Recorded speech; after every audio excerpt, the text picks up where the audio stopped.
Welcome to Monday, the 9th of September. Thanks very much for dropping by, and please subscribe to the channel if you haven't already done so. That really helps. Now, we're going to start with weather. Seems to be quite a lot of weather around the place. We start on the Bangkok Post. Heavy downpours continue in north and northeast Thailand. And the weather forecasters expect heavy downpours to continue in Thailand's north and upper northeast due to the influence of the former Typhoon Yagi, which was downgraded to a tropical storm on Sunday morning. Under the circumstances, the north and upper northeast will continue to have heavy downpours and windstorms, according to the TMD. Meanwhile, the strong monsoon over the upper part of the Andaman Sea and the upper part of the Gulf of Thailand will cause heavy rains in the east and the western coast of the south. Let's just go to the map and have a quick look what's going on here. Here we've got the low depression area. It used to be the Typhoon Yagi, just slowly making its way westward. And then over here, we've got another tropical typhoon making its way northwest. That was in the Bengal Sea, and it's dragging a lot of moist air, mostly affecting the Burmese southern coast, but certainly dragging in plenty of moist air into the upper section of Thailand as well. We go to the CNN International. It says that Typhoon Yagi kills dozens in Vietnam, China and the Philippines. And Asia's most powerful storm this year was downgraded to a tropical depression on Sunday after wreaking havoc in northern Vietnam, China's Hainan and the Philippines, claiming dozens of lives. And on Saturday, Yagi disrupted power supplies and telecommunications in Vietnam's capital, Hanoi, causing extensive flooding, felling thousands of trees and damaging homes. There were 3 deaths reported in Hanoi. 14 people have died in Vietnam in total, 4 from a landslide in the province of Harbin, Binh. And 4 people have died in the southern Chinese island of Hainan. 22 people remain missing. In a bit of a lazy reporting from the Bangkok Post, typhoon obscures spectacular sunrise at temple in northeast Thailand. Now, on a couple of days each year at sunrise, they get this spectacular situation where the sun beams straight through the temple, providing, well, somewhat of an interesting shot, with everybody, of course, clamouring to get the same shot. But it says, while wreaking havoc elsewhere in Asia, Typhoon Yagi also caused cloudy skies to obscure the usual phenomenal view of sunrise at the ancient Panom Rung Temple in Buriram.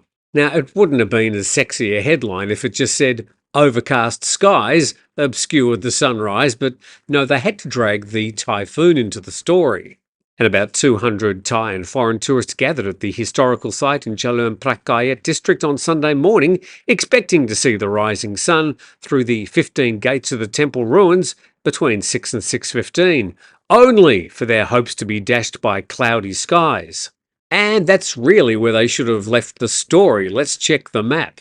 So, okay, we've got a bit of Southeast Asia there. Up the top, we've got Yagi making its way sort of northwestwards.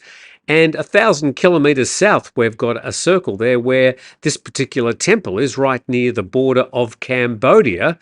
And the sun, of course, rises in the east.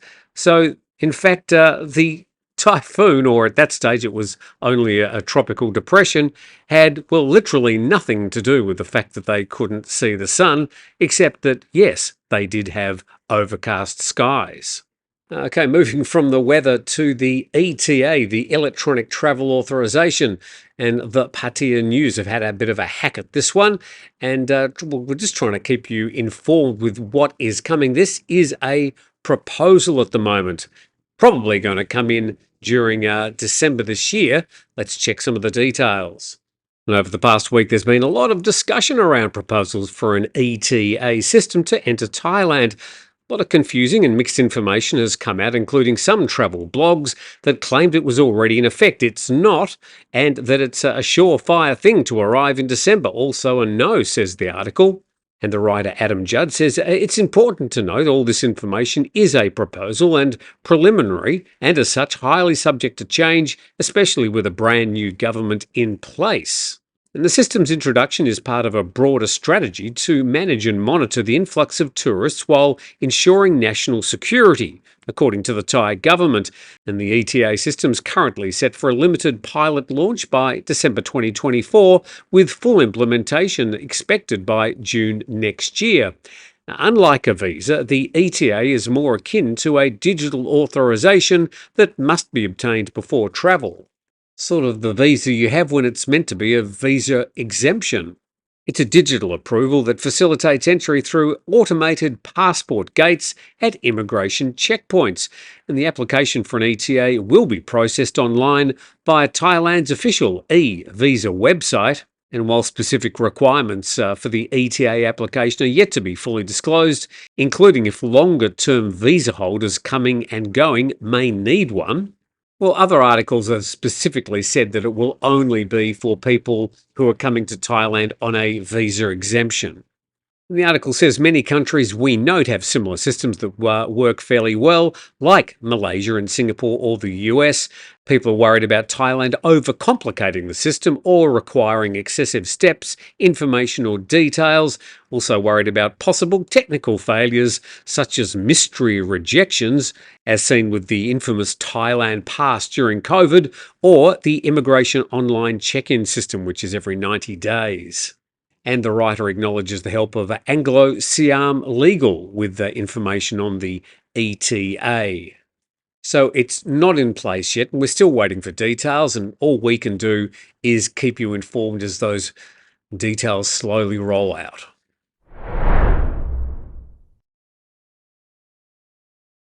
Even though it's the wet season in Thailand, here in southern Thailand as well, in between the showers, and we've had a few showers over the weekend, there are plenty of stretches of very nice weather. In fact, a lot of people enjoy the weather at this time of the year compared to when it's sort of hot and sunny all the time. And so, yeah, 5-Star Marine at 5starmarinephuket.com. They are still heading out every day, taking very happy customers, and they know the weather. They've got the tracking, they've got the radar, they know where the showers are, and they'll still be able to take you somewhere where you'll have a really nice day. It's called the Captain's Choice. Also acknowledging our other sponsor, Beach House Thailand, as we head to some other news, and we go up to the north. Bit of a sad story. Search for missing Belgian tourist ends in sorrow at Pai Waterfall. This is reported in calcidenglish.com. The search for a missing 28-year-old Belgian woman ended tragically. Thai officials found her lifeless body submerged in the sandy bottom of a weir in Mae Yen Waterfall in Pai. Ms. Chloe, a 28-year-old Belgian female tourist, had disappeared from her accommodation with her bicycle since Friday morning. And on Friday night, the search team only found the bicycle parked at the entrance to the waterfall, which had a notice posted stating the area was closed due to it being the flood season and at risk of landslides. And they believe the Belgian woman likely came to play in the water at the scene alone before drowning, with no one witnessing the incident or being able to help in time. And from that tragedy, some more reporting about a new proposal from the Revenue Department. In this case, it's reported in patiamail.com.